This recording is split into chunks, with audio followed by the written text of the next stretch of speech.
Salam dan bahagia. Perkenalkan, saya Arinta Widyasari, calon guru penggerak angkatan 7 dari Kota Salatiga.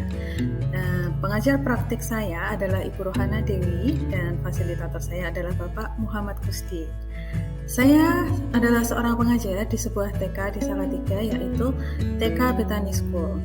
Hari ini saya akan memaparkan refleksi mengenai pemikiran Ki Hajar Dewantara mengenai pendidikan.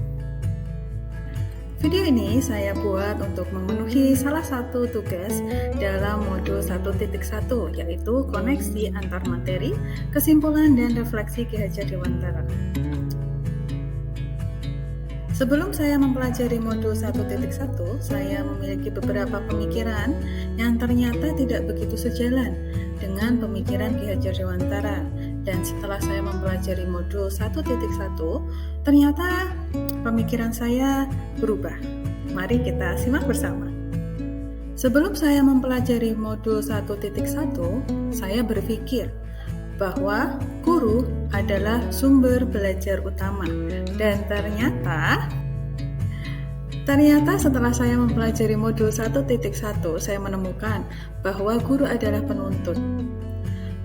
Menurut Ki Hajar Dewantara, pendidikan bertujuan untuk menuntun segala kodrat yang ada pada anak-anak agar mereka dapat mencapai keselamatan dan kebahagiaan yang setinggi-tingginya. Guru adalah penuntun. Sebagai penuntun, kaum pendidik atau guru harus fokus pada kebutuhan para peserta didik sesuai dengan kodrat alam dan kodrat zamannya untuk memperoleh ilmu setinggi-tingginya. Guru akan membimbing siswa untuk lebih aktif dalam menggali pengetahuan dengan tujuan olah pikir, yaitu menajamkan kemampuan berpikir siswa. Pembelajaran baiknya berpusat pada anak dengan cara memberikan stimulus pertanyaan yang dapat menggugah anak untuk menjawab dan menggali apa yang mereka ketahui.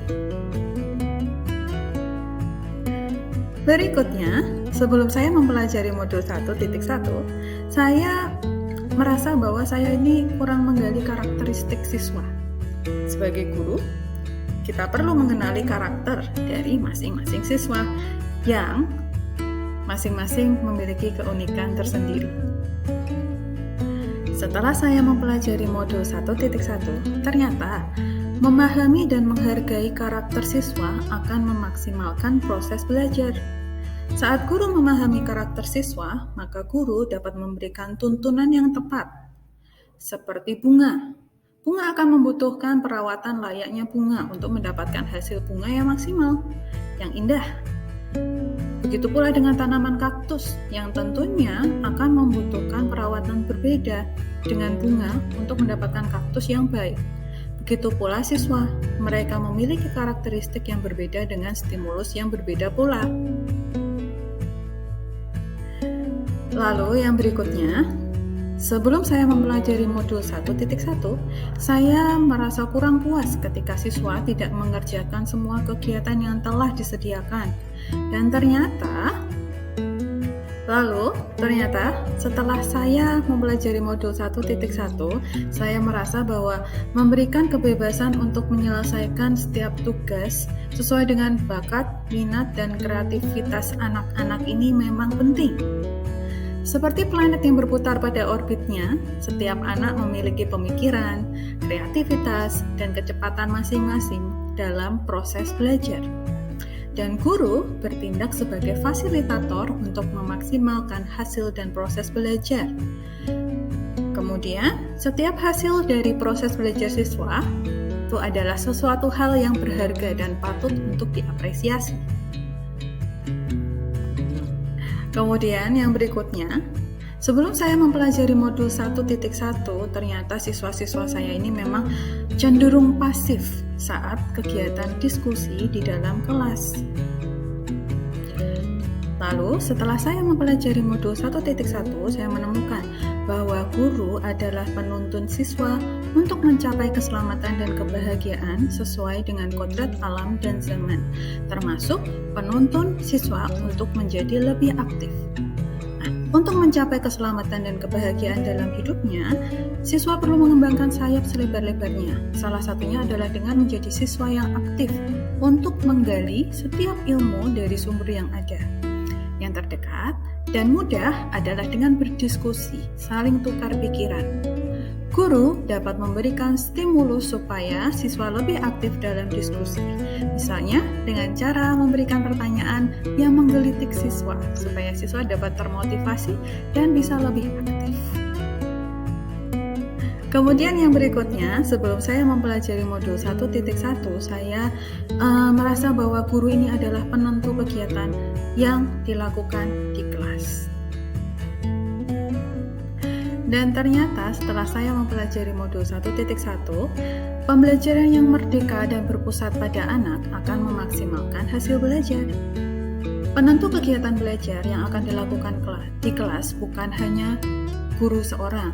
Siswa dapat mengemukakan ide mengenai topik serta kegiatan yang ingin mereka lakukan untuk menstimulus diri dalam memaksimalkan perkembangannya. Guru dapat menawarkan kepada siswa tentang apa yang akan dilakukan di kelas. Di sini, guru bertindak sebagai fasilitator.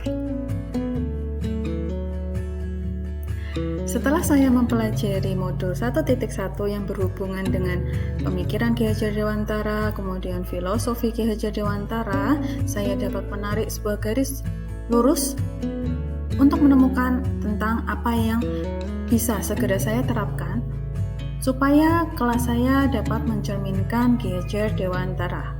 Yang pertama adalah menerapkan sistem AMOM yang menuntun, bukan menuntut. Menerapkan pembelajaran sesuai dengan kodrat alam dan kodrat zaman, kemudian merancangkan pembelajaran yang menyenangkan dengan lebih melibatkan murid. Yang berikutnya adalah menerapkan pembelajaran yang berdasarkan kebudayaan, terutama kebudayaan lokal. Kemudian yang terakhir adalah menerapkan konsep merdeka belajar untuk mencapai profil pelajar Pancasila. Bapak dan Ibu, dari refleksi saya dapat menarik sebuah kesimpulan, yaitu banyak hal yang dapat kita pelajari dari Ki Hajar Dewantara. Sebagai pelajar sepanjang hayat, kita perlu terus menggali hal-hal baik dari Ki Hajar Dewantara untuk dapat diterapkan dalam proses pembelajaran. Salah satunya adalah, anak bukanlah lembaran putih kosong, namun mereka adalah lembaran kertas yang sudah memiliki garis-garis halus. Dan tugas kita sebagai guru adalah menebalkan setiap goresan sesuai dengan minat dan bakat mereka. Demikian kesimpulan dan refleksi saya. Salam guru penggerak, tergerak, bergerak, dan menggerakkan. Salam dan bahagia, terima kasih.